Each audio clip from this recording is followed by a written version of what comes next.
Illinois state ইউনিভার্সিটির অধ্যাপক এবং অন্তর্বর্তী সরকারের সংবিধান সংস্কার কমিশনের চেয়ারম্যান ডক্টর আলী রিয়াজ একবার মন্তব্য করেছিলেন, মিস্টার ট্রাম্প হয়তো ম্যাপ দেখে বাংলাদেশ কোথায় তা খুঁজে বের করতে পারবে না। তবে সাম্প্রতিক ঘটনাবলী ভিন্ন ইঙ্গিত দিচ্ছে। ডোনাল্ড ট্রাম্প তার সামাজিক যোগাযোগ মাধ্যম এক্সে বাংলাদেশ প্রসঙ্গে একাধিক টুইট করেই চলেছেন।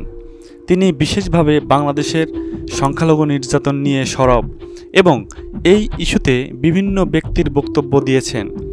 এমনকি তিনি ডক্টর ইউনূসকেও কটাক্ষ করতে ছাড়েনি।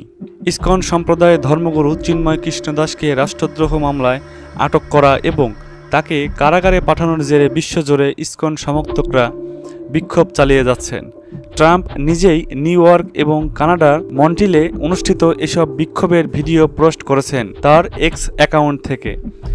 এছাড়াও ট্রাম্প একটি স্কুলের ছবি পোস্ট করেছেন, যেখানে দেখা যাচ্ছে স্কুলের গেটে ভারত ও ইসরায়েলের পতাকা আঁকা।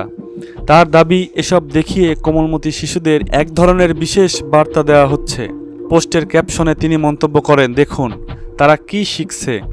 যদি এই বিষয়টি নিয়ে কেউ উদ্বিগ্ন না হয়, তবে বাংলাদেশ নতুন সিরিয়া হতে চলেছে। 2016 সালে মার্কিন নির্বাচনী প্রচারণার সময় ট্রাম্প নিজের ট্রাই নিয়ে বলেছিলেন মেড ইন বাংলাদেশ। একইভাবে 2024 সালের নির্বাচনের আগে তিনি বাংলাদেশের সংখ্যালঘুদের নির্যাতন নিয়ে সরব হয়েছেন।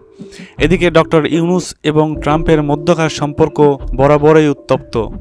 ডক্টর ইউনূস ডেমোক্র্যাট দলের ঘনিষ্ঠ বলে পরিচিত, যা ট্রাম্পের রিপাবলিকান অবস্থানের বিপরীত। এই কারণে ডোনাল্ড ট্রাম্প ইউনূসকে লক্ষ্যবস্তু বানিয়েছে এবং তাকে বিভিন্ন ইস্যুতে দোষারোপ করছেন। বর্তমানে ট্রাম্প এবং ইউনূসের মধ্যে এই মনোভাব কোথায় গিয়ে শেষ হবে তা দেখার বিষয়। ট্রাম্পের মতো ব্যক্তি যা বলেন তা বাস্তবায়নে পিছপা হন না।